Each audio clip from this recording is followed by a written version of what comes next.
Hi, Dr. Williams. I'm calling about Mr. George Davies. I've been working with him on his rehabilitation following his fall. He's made good progress with his gross motor skills, and his balance has improved significantly. However, he's still experiencing considerable difficulty with fine motor tasks, particularly anything involving dexterity in his right hand.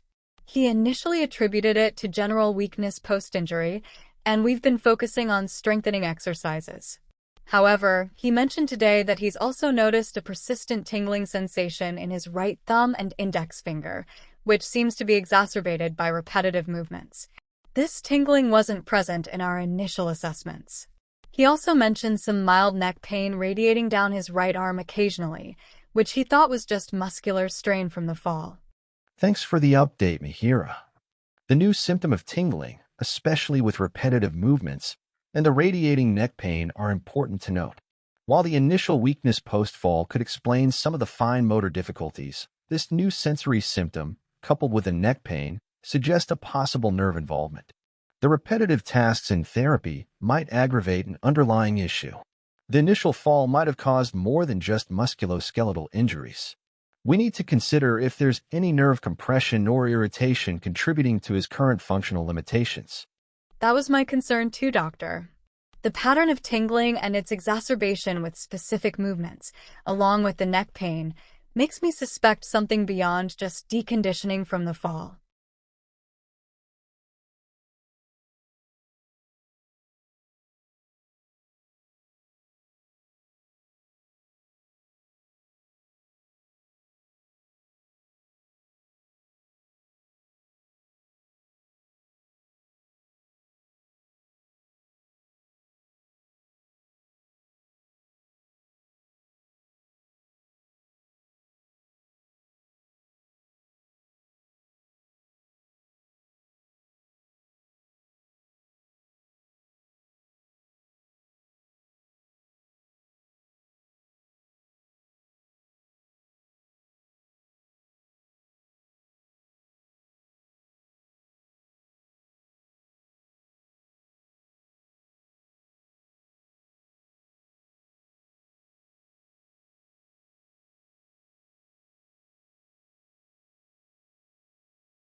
Mihira, I understand that noticing swelling in your legs can be concerning, and it's wise to look into what might be causing it.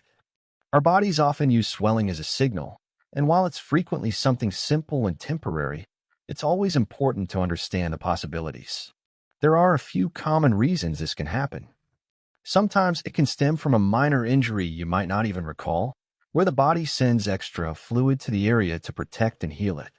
Another very common cause is fluid retention, which can be influenced by factors like hormonal changes, the foods we eat, especially if they are high in salt, or even heat. If you've been less active than usual, perhaps sitting or standing for long hours, the circulation in your legs can become a bit sluggish.